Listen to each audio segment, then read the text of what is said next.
All right, welcome to the Kip and Chip podcast.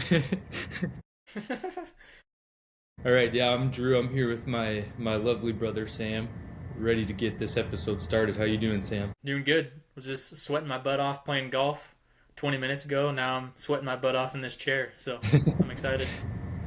Thanks for the information.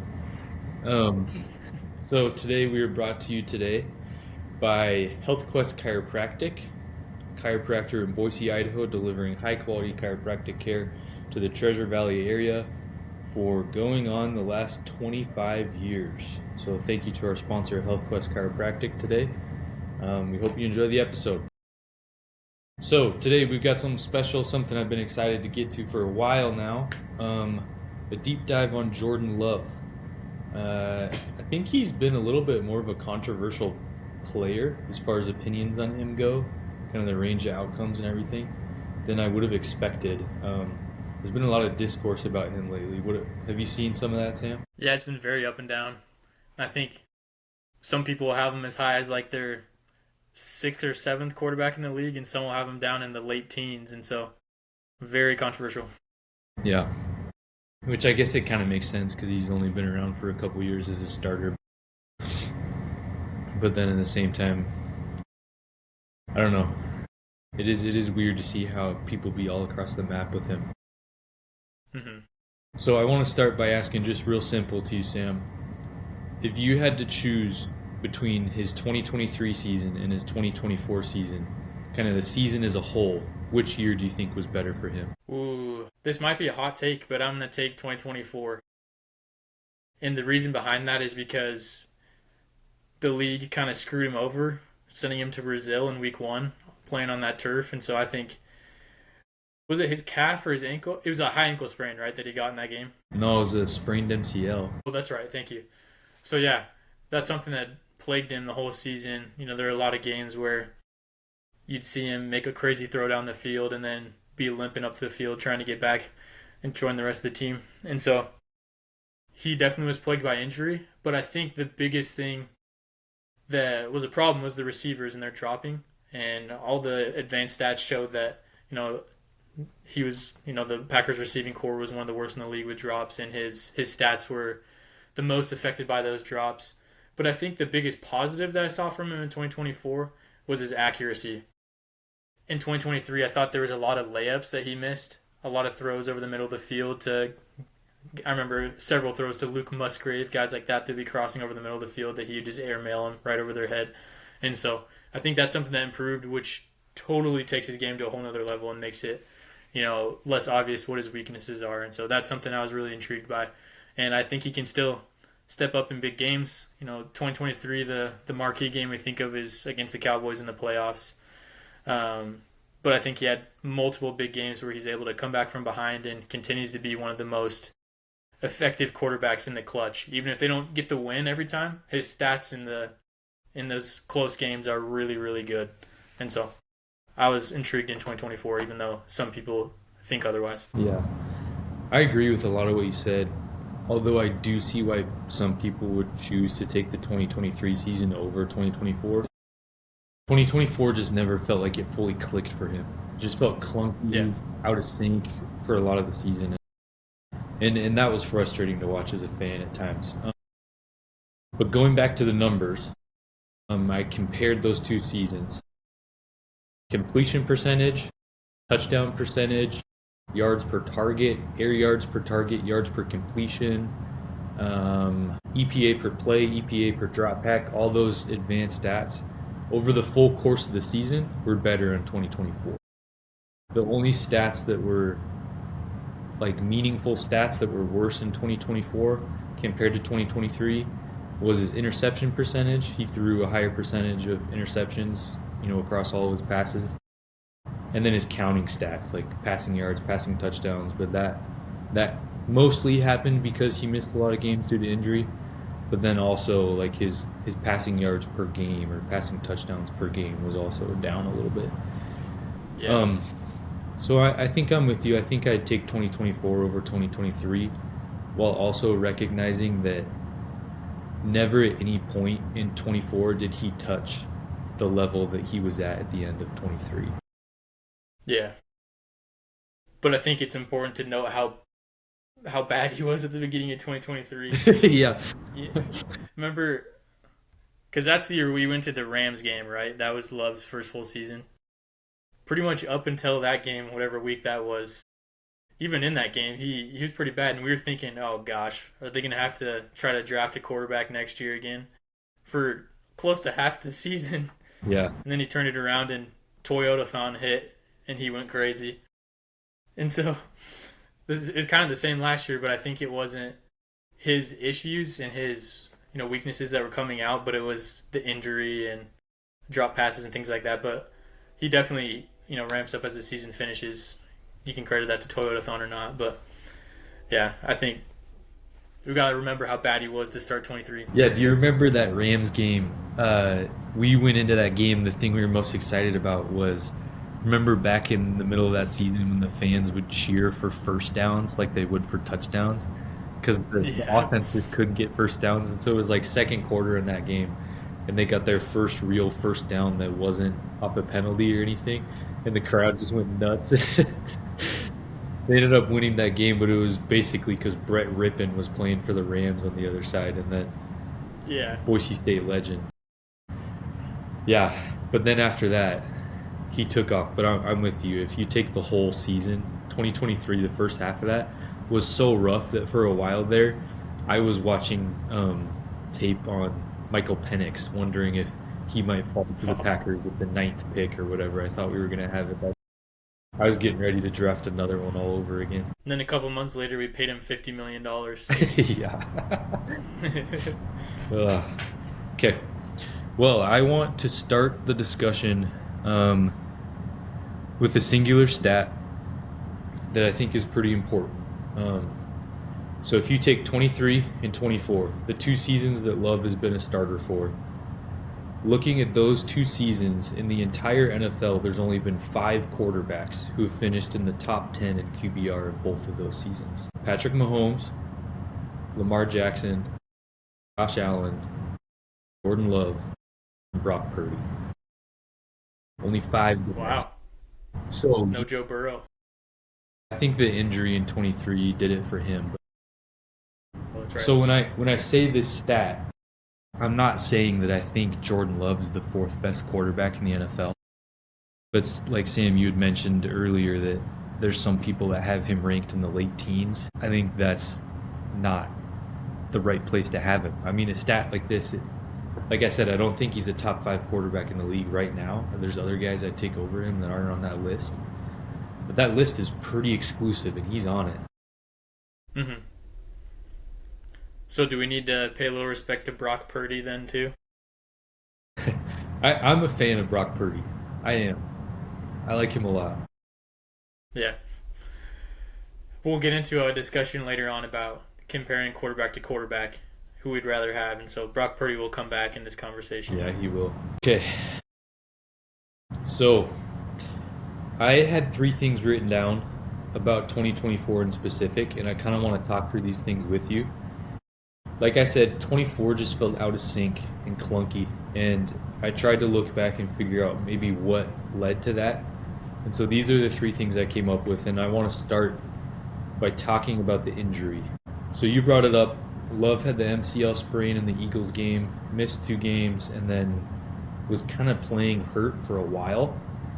And then pretty soon after he got fully healthy, he had that groin strain in the Jaguars game, and then played hurt for a while after that, and then got healthy again, and then he had that hand thing that kept him out of the Bears game.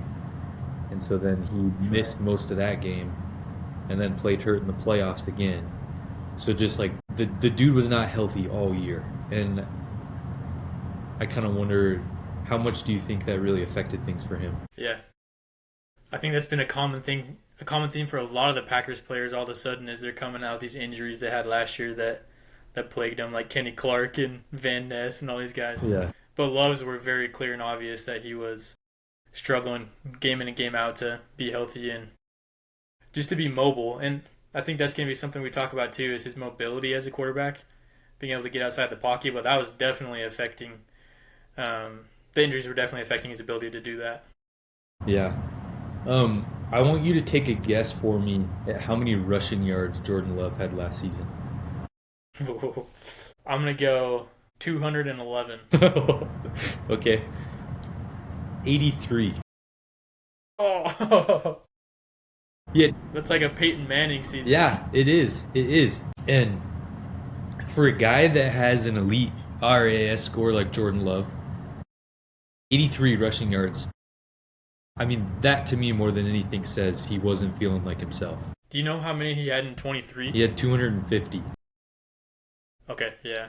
which I so I think there's been a negative stigma around running quarterbacks for a while. Like there was the whole if a quarterback couldn't get to his third or fourth read and just tucked it and ran, there was a stigma that they weren't a true drop back passer, you know?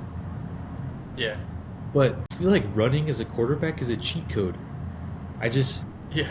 I mean, if it's not there quick, why would you dance around in the pocket? You're just going to end up taking a sack. Like, leak out and run for 6 yards. I mean, how often do you see the Yeah. quarterback escape the pocket and get stopped after a 1 yard rush? It's normally like 6, 7 yards at the very least. Plus, you see the guys like Josh Allen who break out to run, and then the whole defense collapses like Giannis driving to the paint, and then he just jumps in the air and chucks it across his body, stuff like that. Like that's a cheat code for sure. Yeah, it's insane. And Josh Allen, Lamar Jackson, those guys are great passers.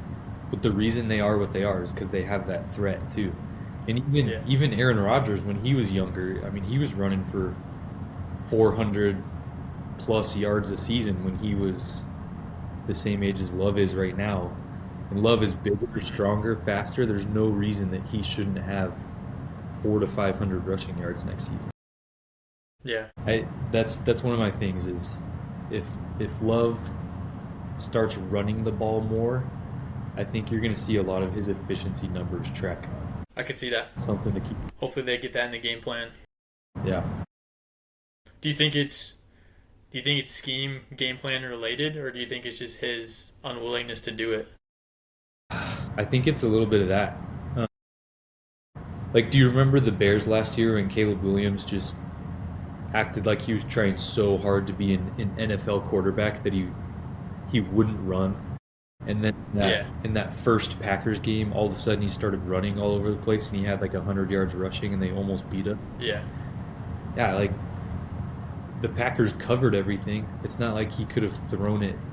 They shut down all the passing lanes, but then there's always a running lane left open if the defense sits back to do that. So I just want to see him run more. I would like to as well. Okay. Glad we're on the same page, Sam. It's good to agree. Okay, so injuries and how they relate to the running game for him was one of the first things that I thought of. The second thing was receivers. So you had talked about this a little bit at the beginning. The Packers lost more EPA. So EPA stands for expected points added. So every play that a player makes has an expected point. If you make a positive play, it's a positive point. Negative, it's negative. Packers lost more EPA on third and fourth down by receiver errors than any team has since 2020 when they started tracking those things. Gosh. Yeah, and those stats were posted on Twitter by Warren Sharp, which was kind of a big part of this whole Jordan Love discourse.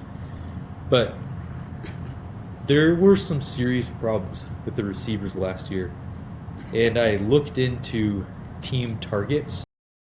So I want to ask you another question here. Which pass catcher on the Packers last year do you think got the most targets? I feel like people would think Reed or Dobbs maybe, but I'm pretty sure it's Wicks, is it not? Yeah, it's Wicks. Yeah, and he had the most drops, right? I think Reed actually had more drops. I could be wrong, though. So I think it goes... Wicks had like 76 targets, and then Reed and Dobbs were like around 72, and then I think Tucker Kraft had 68 or 70 or something like that. So there was 4 of them that were all right next to each other. Watson wasn't far behind. So now for the second part of this, if Wicks led the team in targets, I want you to guess how many yards per game Wicks had last year. Oh, okay. Let me do some quick math. I'm going to guess 52. 24.4. No way! Did he only have like 500 yards, or how many did he I have? think he had like 440 or something like that. I thought it was like 6 or 700. No. So, isn't that messed up that the dude that had the most targets on the team averaged 20, not even 24 and a half yards a game? That's really bad. Yeah. Yeah. His completion percentage when throwing to Wicks was way below 50%. Dang. So I'm curious, who would you guess gets the most targets this season in 25? I'm really leaning on a big year from Romeo Dobbs. Seems like mentally he's there a little more. I don't know if you've seen any of the clips from practice and him just joshing around with all the players, but he looks like he's in a really good headspace. And he's been mentoring Matthew Golden too. I've seen a few clips on that, him like showing him how to do some technique, things like that. And I just think he's one of the biggest slept on receivers in the league. So he is my favorite Packer. Yeah. It's kind of crazy, but he's my favorite Packer. I don't know why. He's your guy. And he's my guy that I'm riding with until he's gone, but I think that he's going to have a big year, especially with no Watson, and teams might. I think Reed's going to have a big year too. I think Golden's going to be effective. And Wicks, I'm still hoping he makes that Devontae Adams year 3 jump after having the yips in year 2. So I think everyone's going to be trending upwards this year. But I think the other guys trending upwards is going to open up Dobbs, who's going to have a little less attention on him. So that's my guess for targets. Yeah, I could totally see that. Although I hope it's Matthew Golden. I hope so too. If Matthew Golden comes in and is just good enough to get 100 plus targets right away, that's going to change so many things. Yeah. Yeah. Yeah. I kind of compare Matthew Golden to Zay Flowers in terms of what I think his career arc is going to be. Because Zay Flowers was a good rookie, right? But last year he cracked 1,000 yards and took till year 2 to really see him get that connection with Lamar. And so I think, I don't know, just knowing the Packers, I feel like they're going to start Golden kind of slow. I hope he starts, but I think his snap count, kind of like Adrian Cooper last year, is going to ramp up with each game. And hopefully by, week 8 or something, he's showing his real potential in getting the snap count. Yeah. You're totally right. They will do that. And it makes me just thinking about it. Same. Okay. So injuries, receivers are 1 and 2. Third thing was pressure. Pressure and the offensive line kind of combined. Did you have anything you wanted to talk about with pressure? Are we talking about the offensive line itself or how he responds to pressure? You could go either way with it. Just first of all, about the offensive line, I feel like for some reason the national media gave the Packers a lot of credit for their offensive line. It seemed like they're just used to the Packers having a good line. But I feel like last year, we've talked about this before, there's certain guys that really struggled and just seemed like the line as a whole had games where they didn't play up to what they were supposed to, what people expected them to play like. So I think the line was more of a problem than maybe the national media gives them credit for. Totally agree. Just today, I went back and I watched the second Lions game, the one where they played on Thursday Night Football. Mm-hmm. It was bad. It was bad. They started Josh Myers at center. They had Elton at left guard, Sean Ryan at right guard. But then Sean Ryan got hurt halfway through. Kadeem Telfort came in and played 1 quarter, and then Sean Ryan came back. And they had Tom and Walker at the tackles. And it was... I think it's the most under-discussed part of the Packers right now is their offensive line last year was just not good. It really wasn't. Yeah. And it was good. It was not great, like you said. And so, perfect example. Do you remember on that Thanksgiving Day game in 23 when they beat the Lions? On the first play of the game, they threw that deep shot to Christian Watson that set up the touchdown? Yeah. Yeah, so in this game I watched, they tried to do that again. They ran I think it was Wicks was on a 60-yard post, and Watson was running a streak down the other side. And Zach Tom got absolutely destroyed by Zadarius Smith. And Love didn't even have a chance to before Wicks had even broken off the post route, he was already about to get sacked. And all game long, can you picture those mugged up fronts that the Lions and the Vikings do a lot, where they bring 7 guys down on the line of scrimmage, and you never know if they're going to back out into coverage or if they're going to blitz all the safeties and linebackers.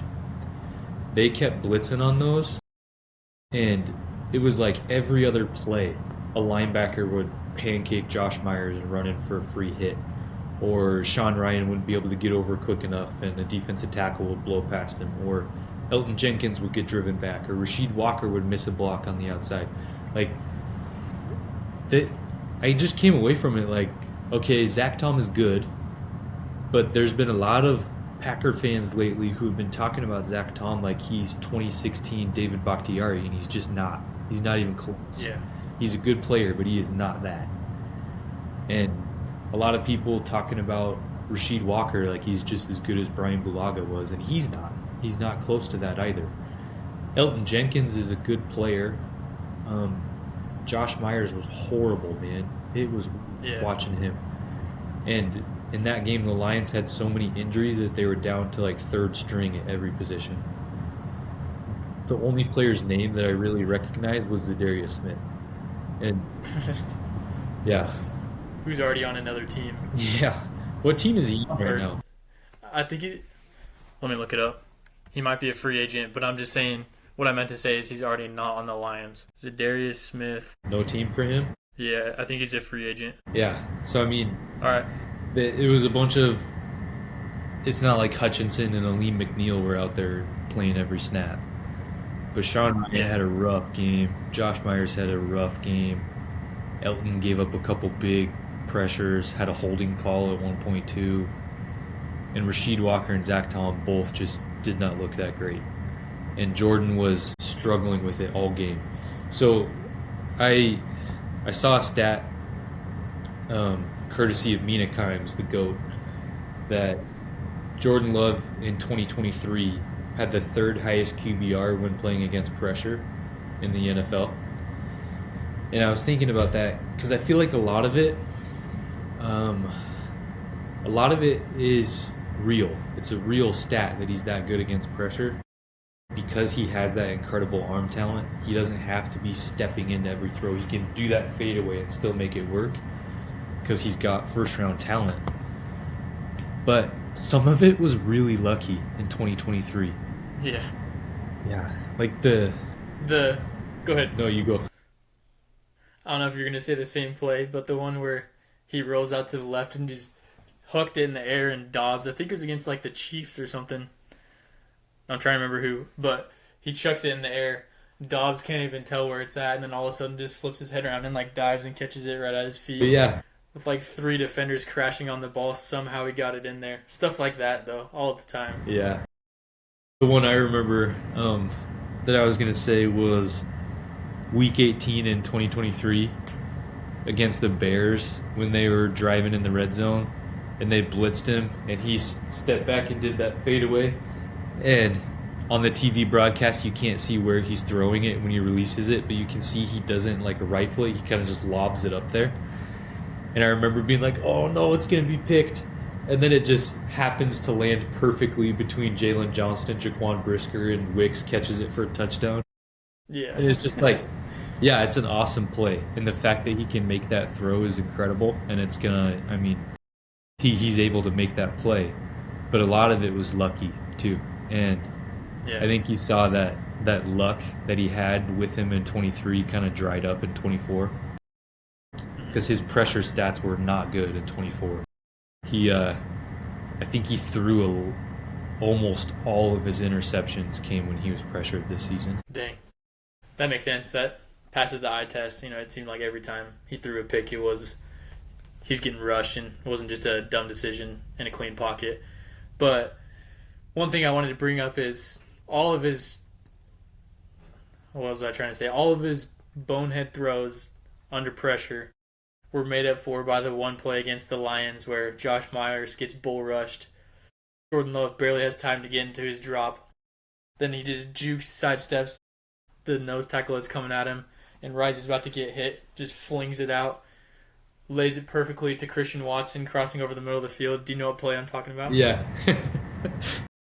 That is one of the coolest plays I totally forgot about until I was watching highlights a few days ago. But that little sidestep and just barely even looking, just slung it perfectly. Yeah.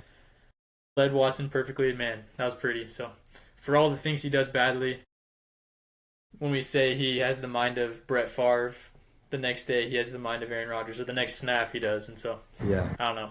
I really like those comparisons. Fans are like, stop comparing him to our only two quarterbacks ever, but no, I think it's perfect. He totally is a blend between those two. Yeah, it's really fun.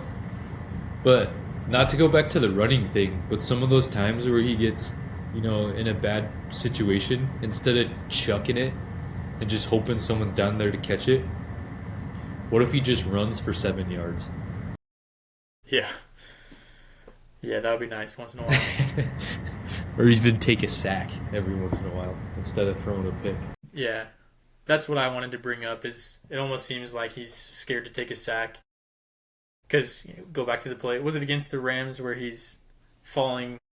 He's in the end zone. He's falling to the right and just throws a pick six because he's trying to knock it safety. Yeah. And so stuff like that happened way too often where, I don't know, I can't even think of a time when he got sacked. I feel like it's hard to even think of times when he got sacked because he was so, I don't know, almost skittish to hurry and get the ball out. And a lot of times he gets lucky to get out of bounds or lucky to have just an incompletion. But as you said, most of his picks came from those moments.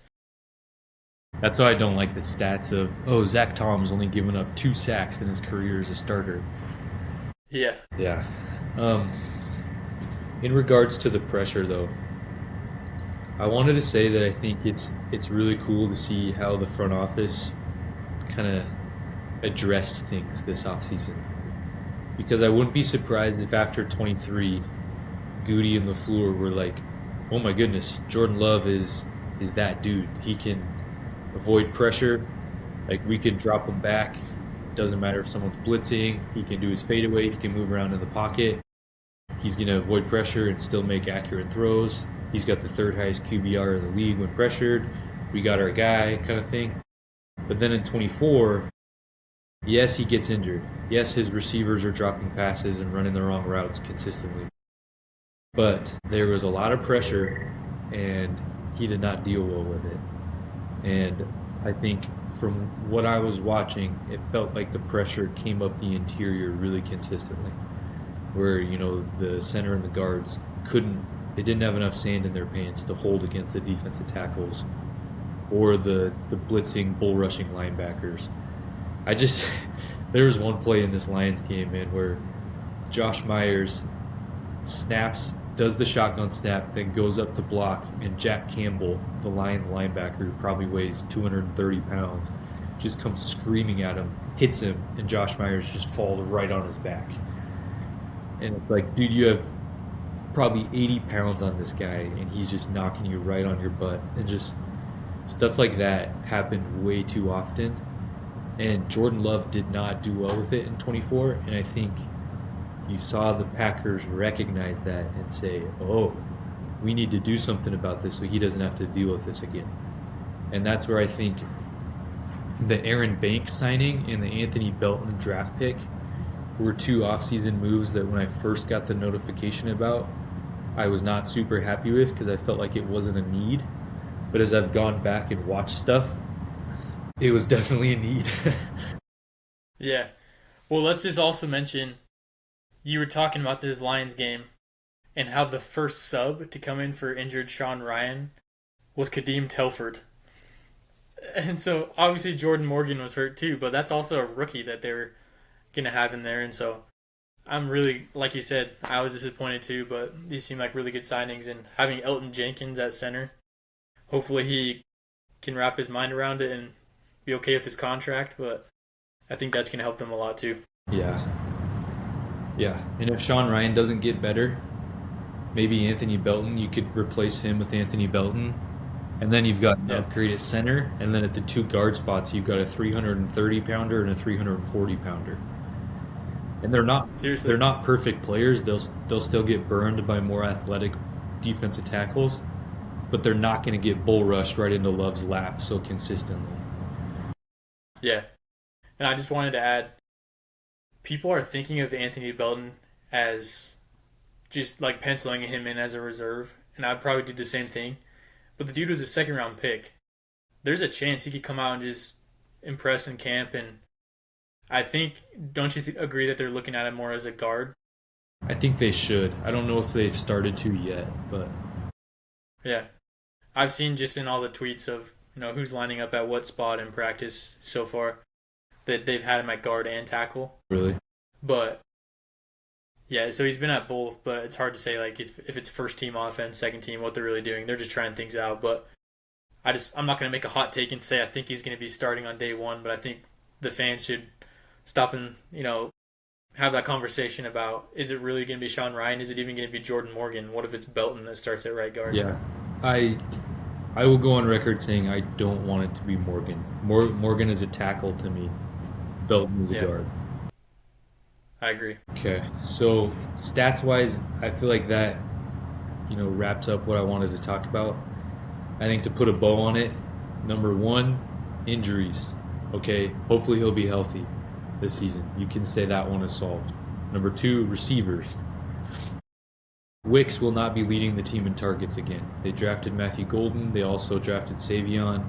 They can expect improvements from at least some of the other guys. Okay, receivers, you can say that one's fixed. Number three, O-line.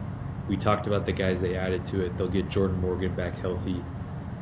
They've done more than enough to say that the offensive line is fixed and should be better. And even just getting rid of Josh Myers, I think will go. Yeah. Addition by subtraction there for sure. Yeah. So we talked about, 23, 24, which one you take. I feel pretty confident saying that this time next year, we're going to be sitting here saying that 25 was his best season. Yep. No opposition there for me. That's my prediction. Hot take, Jordan Love is good and he's getting better. And I've said this to you personally before. Jordan Love is such a likable dude. Yeah. Like, just immediately every Packers fan can get behind him just because he's so likable. But then he reminds me of Giannis being so likable. Less of a outgoing personality, I think. A little more quiet. But Giannis started as this guy that's like, oh yeah, he's got potential. Oh, that was a good year. That was an even better year. This guy's really fun. Hopefully he has a really good year 3. And all of a sudden, year 3, he was an all-star. Or maybe it was year 4. But anyways, I'm hoping that Jordan Love has that year 3 Giannis jump in terms of talent, where he just keeps getting better every year. Because if we have Giannis, who's definitely staying, and Jordan Love for the future as the franchise cornerstones for our two teams, that's pretty freaking fun. Yeah. Yeah, it really is. And I think he can be that. I would not be surprised at all. On that note, though, let's get into it. So this is a game I've been excited to play with you for a while, Sam, because I want to get your opinion on these things. Yeah. So for the listeners out there, all 4 or 5 of you, we're going to go through all the other starting quarterbacks in the NFL for the 31 other teams. I'm going to say to Sam, Jordan Love or, and then the name of the starting quarterback for the other teams. So Sam's got to think about it in the mindset of, you're the general manager of the Packers. Would you straight up trade Jordan Love for this guy? And I want 80% of the evaluation to be based off like how you feel about this player as a quarterback. You obviously have to take into account the age because this is going forward. It's not just a 1-year thing. But then I also, like, if we need a tiebreaker, we can talk about contract stuff. Okay. So, ready to start?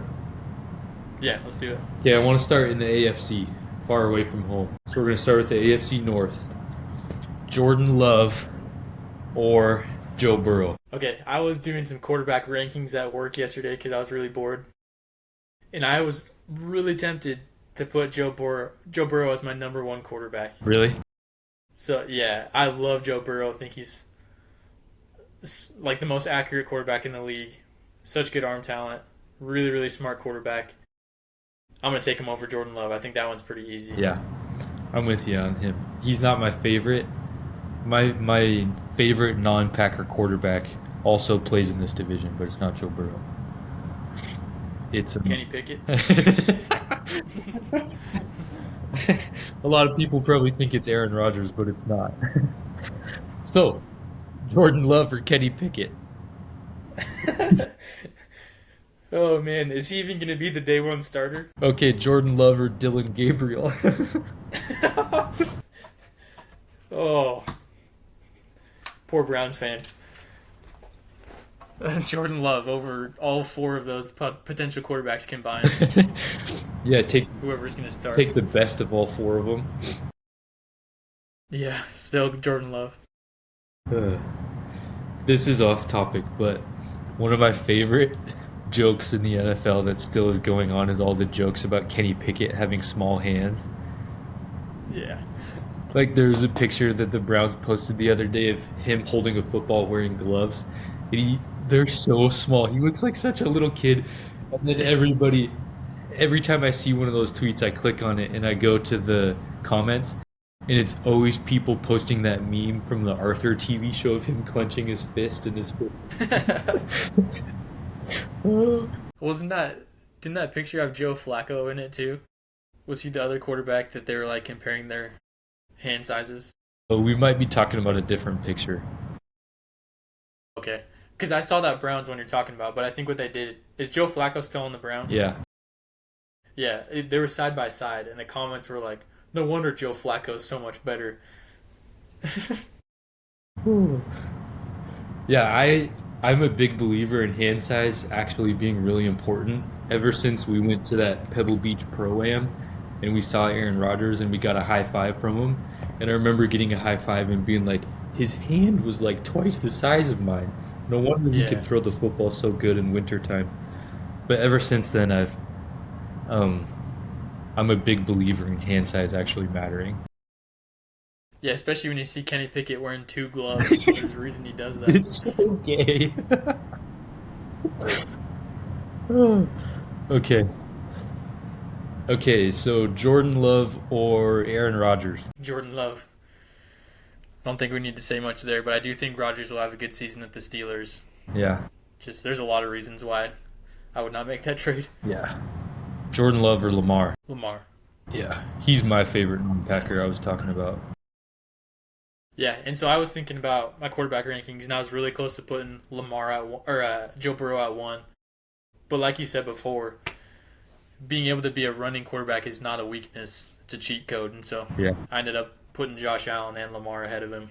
Yeah. Lamar just gets a little bit better every year. I just love watching him. Yeah, last year he was so much better in terms of arm talent. Okay, let's move to the AFC East. Jordan Love or Justin Fields? And Jordan Love. Jordan Love or Drake May? Jordan Love. I'm excited to see what he becomes, though. Yeah. Yeah.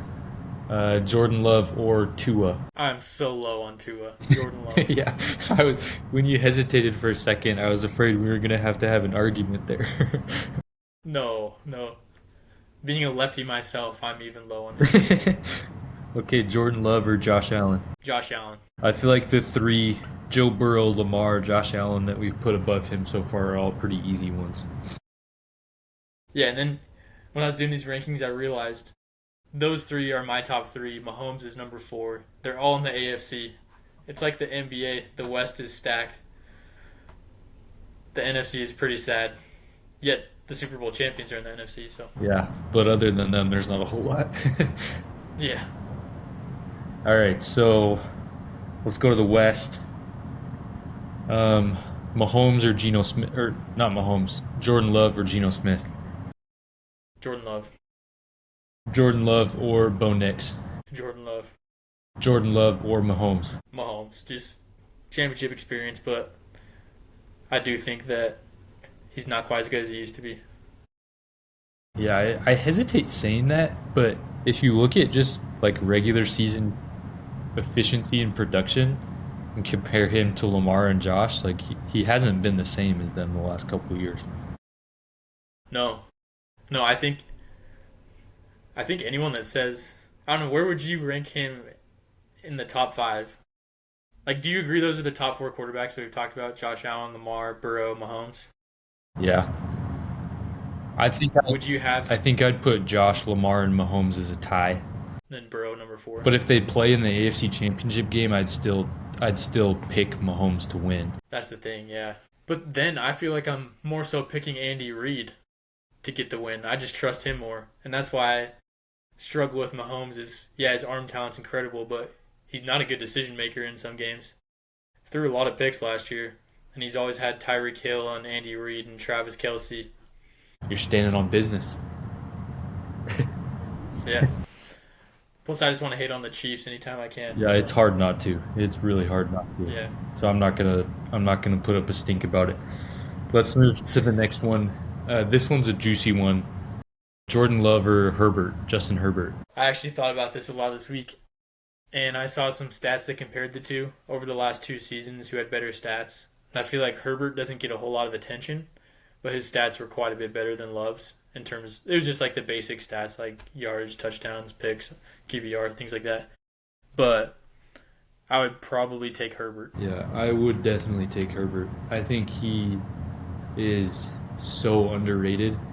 He's kind of like we're seeing it in the NBA right now with Tyrese Halliburton. I think Justin Herbert might be the NFL's version of Tyrese Halliburton. Yeah. Some of the throws he makes. Herbert has every ounce of the arm talent that Josh or Patrick has, in my opinion. Yeah. Yeah, he just needs to. Man, if they wouldn't have drafted Quentin Johnston, Yeah. if they had someone other than him and Lad McConkey, They should have consulted. we'd see They it. should have consulted with you beforehand. I would have told him to run, and if he's there in the 5th round, take him. You've been a certified QJ hater since day one. Anytime that he had a good game last year, I'd see the box score and just be like, damn it. I was proven wrong, but it wasn't very often he'd have a good game. No. Yeah, I feel like it's pretty universally agreed upon that he's no good. Yeah. He's a bum, as Paulie would say. Okay, so AFC South. Jordan Love or Anthony Richardson? I predict that Daniel Jones would be the day 1 starter. Jordan Love. Okay, Jordan Love or Cam Ward? I'm excited to see who that guy becomes. I feel like this discussion came up a lot, but I think if he was drafted last year with the group of Penix, May, Williams, Daniels, all those guys, I think he would have been last, like below Knicks and everyone. And so I'm taking Jordan Love, but yeah, I'm not super high on Cam Ward. Okay. Yeah, I haven't watched enough of him to have, a real opinion on him, to be honest. Yeah, But Jordan Love or Trevor Lawrence? Jordan Love. Trevor Lawrence is a guy that people kind of say, oh, just wait, like he's got the potential. He's shown he can do it, but I'm pretty low on that guy. I think he is what he is. Which is still a good quarterback, but I'm with you. I'd Yeah. rather have Jordan Love. Okay, and then Jordan Love or CJ Stroud? This one might upset the fans of non-Packer fans, but I'm going to go with Jordan Love. Okay. I think Stroud really struggled last year, even with some pretty good receivers, but the offensive line is trash. So I'm going to go Stroud on that one. Okay. I think that's fair. I think it's as close as it gets for me. Yeah, I think that right there is the closest one to being a true split. But so if you're going to use that as a tiebreaker, you got to go with the cheaper contract and the younger player, which is CJ. Yeah, But that's fair. I don't know. That guy's offensive line was so bad last year, and it's gonna be even worse this year because they traded away. What's his name? I just forgot. Tunsil. Yeah, like they're one good offensive lineman they traded away. Just because he didn't fit in the team culture. Like grow a pair and protect your quarterback, whatever it takes. I just think it's funny that they said it's because he wasn't a team leader. Like, who expects their offensive lineman to be the leader of the team? That's what CJ's for. Is he the guy that got caught smoking a bong right before the draft? Yeah. Legendary. Yeah. That's another one of my favorite online jokes in the NFL right now is leading up to draft day. Like, I saw a bunch of Panthers fans that were doing it. They were photoshopping that bong onto Abdul Carter's face and posting it and being like, Abdul Carter, what are you doing? The draft is tomorrow. Now you're gonna drop all the way down the draft board.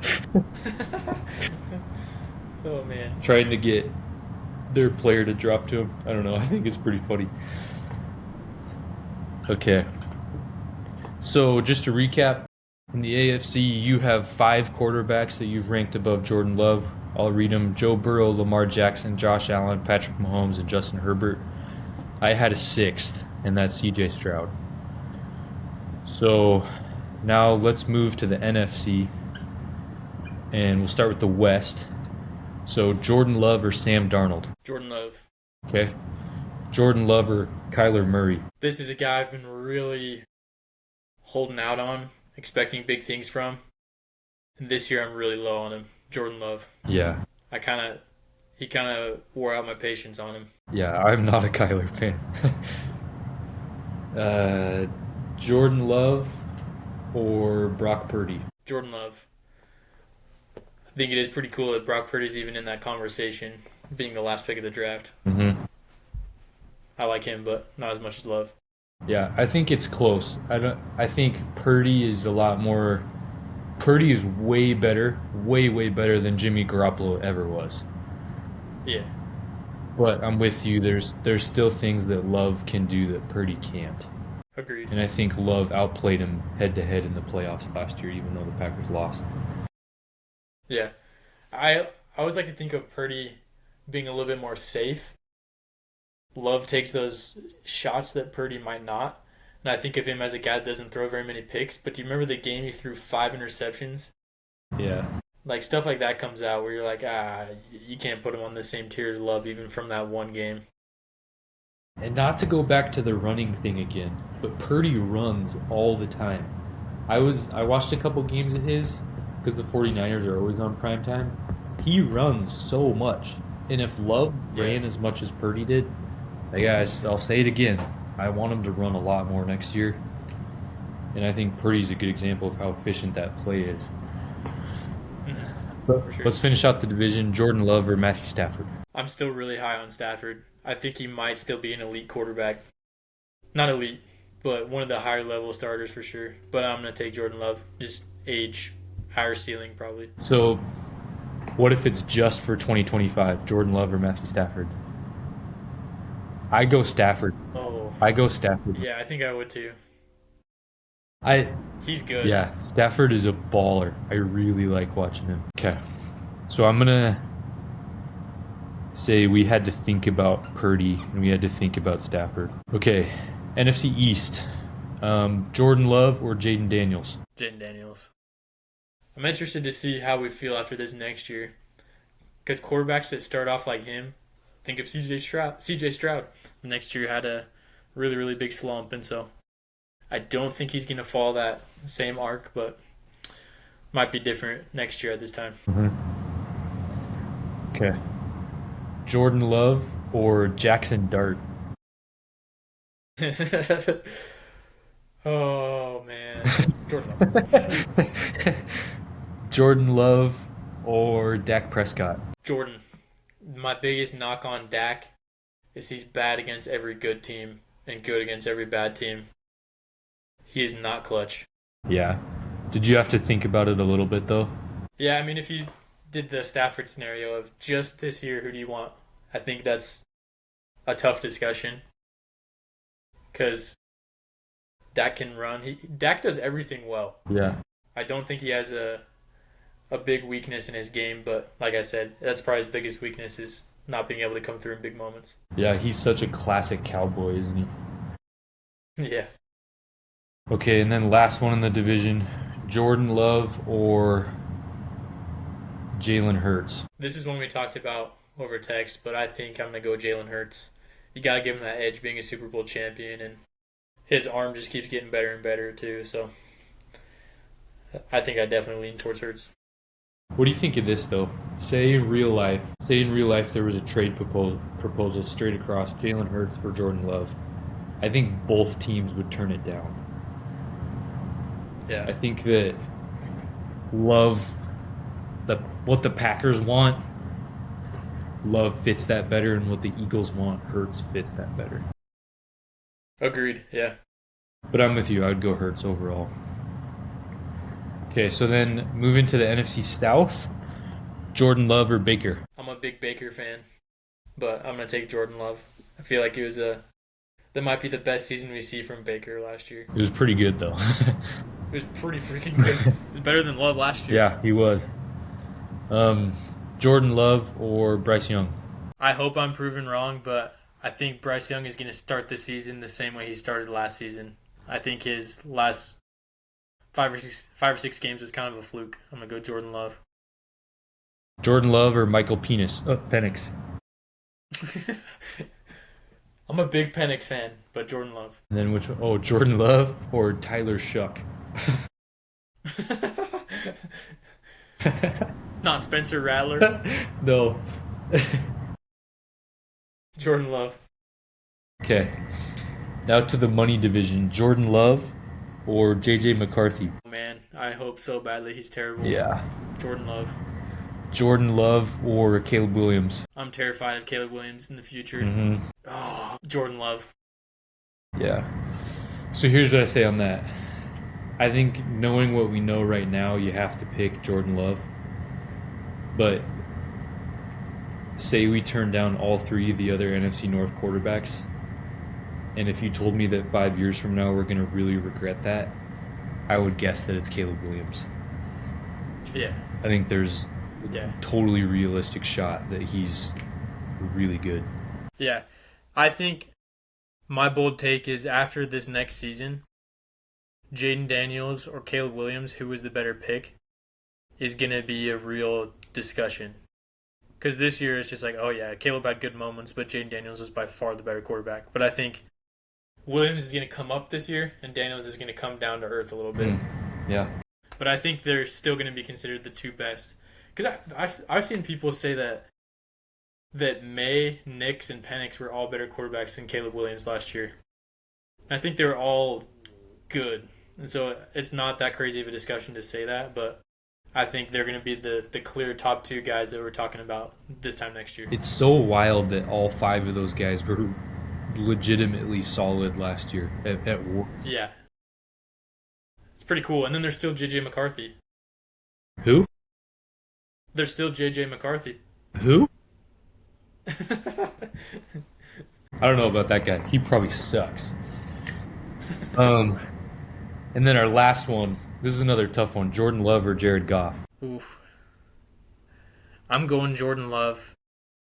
I'm a little worried about Jared Goff without his OC, Ben Johnson, and I don't know, losing their Frank Ragnow up front too, things like that. I think the Lions will take a little step back this year, but if we're saying to put Goff in the Packers offense right now for 1 year, I might take Goff over Jordan Love. I actually think I'd still go Love with that. Would you? Oh, you might get me with it though. But I'm still taking Love in a trade situation, but I'm just saying for 1 year. So, let's build out our list of top 10. So we had I'm gonna veto you and put Mahomes in the top 3 or top 4. Okay. So our top 4 is in any order: Mahomes, Lamar, Josh Allen, and Burrow. And then the only other guys that we unanimously had over Jordan Love were Herbert, so we could put Herbert at 5, and then we have Hurts and Daniels at 6 and 7. And then do we decide on Stafford? Well, this is like for long term. So we decided that Stafford is below Love. So then you would have Jordan Love at 8. I would have CJ at 8 and Love at 9. And then I think that's a good spot. yeah, I feel like it is too. And the guys that we had to talk about or think about: Brock Purdy, Matthew Stafford, Dak Prescott, Trevor Lawrence a little bit, Baker Mayfield a little bit, Caleb Williams, and Jared Goff. Yeah. I've got some rankings here myself. I want to see if I had any others. They're a little different. Yeah. And just to mention one more name, I remember watching a few games with Dad last year, and we were watching the Vikings, seeing Sam Darnold play really good football. and there would be games where Love is struggling and Darnold. It wouldn't be always against the Packers, but just in another game we'd be watching the Vikings, and Dad would be like, "Man, I'd almost rather have Sam Darnold. This guy's good. Like he just keeps putting the ball right where it needs to be, making good decisions." And then it came to the playoffs, and Darnold was just terrible. And so, I think that's another name. There's so many guys like that will have games that they're better than Love, but throughout the course of his season, he's going to show more potential and a higher ceiling. But there's a lot of guys that some games could look a decent amount better than him. Yeah, it's all a bet on his upside because he has a ton of it, and the only way that I see the Packers becoming a legitimate Super Bowl team, because I feel like they're a playoff team, but they're not a Super Bowl team right now. They don't become a Super Bowl team unless he hits his upside. He has to hit his upside, and so ranking him at number 9 is a bet on his upside. If we're back here this time next year talking about his 2025 season and it was the exact same as his 2024 season was and he didn't get any better, that's when I'm going to be like, okay, it's time to take Caleb Williams, it's time to take Drake May and that McCarthy guy, I can't remember his name, you talked about him though. Those type of guys, Michael Penis and those guys, it might be, if Love has to get better, and I think he will because he has all that talent, but this is the year where he needs to start putting it together. Yeah, and I think they finally got him some weapons in the front 5 and as receivers too, so that helps. Well, I'm excited, dude. I'm really excited to watch it. Yeah. I might have to try and get up and go to a practice this year, and I am already just chomping at the bits to break down some preseason tape. You're going to go stand on the sidelines and you're going to go, Matthew, give me a high five. Matthew, sign my hand, Matthew. We're talking about Matthew Golden, right? Yeah. I have to break out my best Carl Weezer impersonation to get it. I was thinking Matthew Golden, but Matthew McConaughey might also be there because he loves Baron Sorrell and Matthew Golden. Yeah. Being Texas guys. Do you see him tweeting every time the Packers have drafted a Texas guy? Yeah. It's cool how much he's into that. Yeah, it is cool. All right, well. Did you have... Oh, go ahead. Did you have any other content, or did you want to do a tier list? I don't know if I'll have time to do a tier list right now. This was a little longer than I had been expecting it to. Maybe we could save that. Should we tease that for another episode? Yeah, for sure. I also wanted to tease, I think we should do multiple 53-man roster predictions. Okay. One kind of pre-training camp, maybe one post-training camp, and then post-preseason. Okay. So I think we should put that on the books for coming up soon, pre-training camp, 53-man prediction. Okay. We'll have to get Dad on for one of those too. For sure. Yeah. All right, do you have any closing thoughts, anything you want to wrap up? Not really. I enjoy kind of making predictions about quarterbacks and kind of putting some doom and gloom on them. Like we talked about Quentin Johnston, me just saying he's going to have a horrible career from the beginning. So I honestly do think J.J. McCarthy is going to be really bad.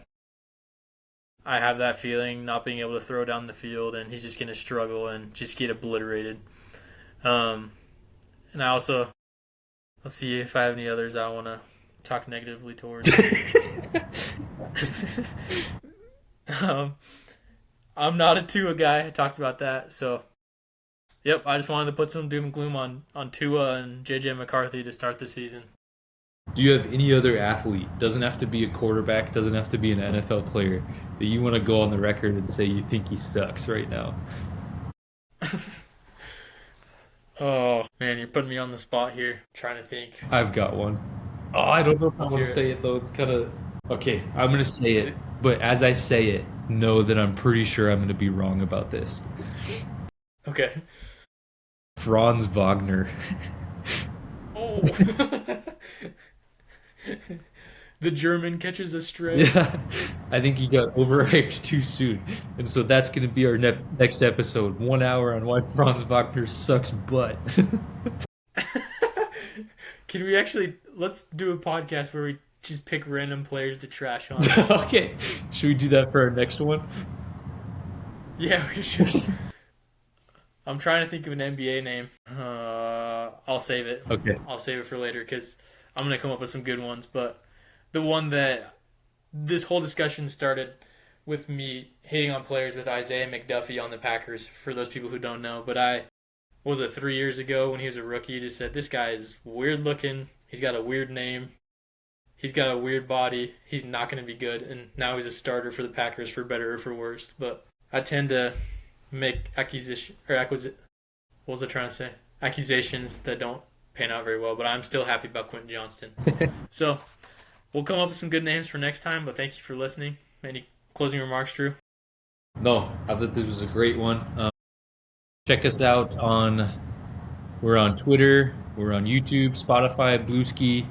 Check us out on all those platforms. And thanks for listening. This was episode 3, our Jordan Love deep dive, and we'll be back next week maybe with 10 things we hate about 10 people in sports. All right. See you guys. See ya.